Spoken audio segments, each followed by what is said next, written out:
राष्ट्रपतिले अड्कायो भने उनी आफै अड्किन्छन्।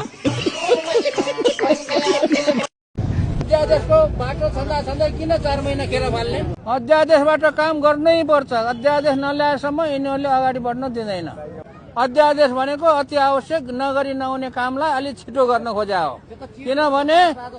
किनभने कानुन बनाउँदाखेरि लाग्छ, त्यसको प्रक्रियामा जाँदाखेरि कमसेकम 3-4 महिना लाग्छ। अध्यादेशलाई पछि सुधार गरेर कानुनको रूपमा ल्याउन सकिन्छ, केही बिग्रिँदैन।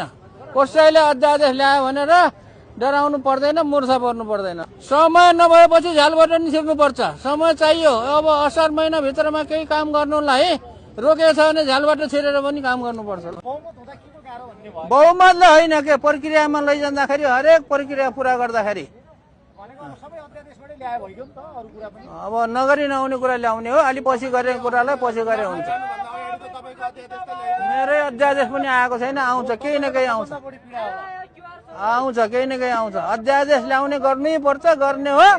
अध्यादेश भनेको अहिलेको कानुन होइन, त्यो अध्यादेशलाई पछि सुधार गरेर कानुनको रूपमा ल्याउन सकिन्छ, केही बिग्रिँदैन।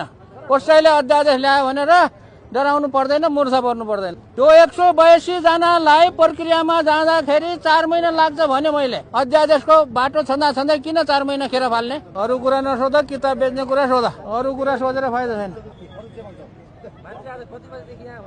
10 बजेदेखि 3 बजेसम्म यहाँ भनेको छ। मान्छे आयो भने 4-5 बजेसम्म पनि बस्न सकिन्छ। ल आउनु, दिनभरि किताब बेच्ने हो। भोलि शनिबार पनि किताब बेचिन्छ, छुट्टीको दिन छ। हजुर, आइतबार चाहिँ काम हुन्छ। ल आउनु, आइतबार चाहिँ होमवर्क गर्नुपर्छ। सिंहदरबारको स्कुलमा जाने होमवर्क।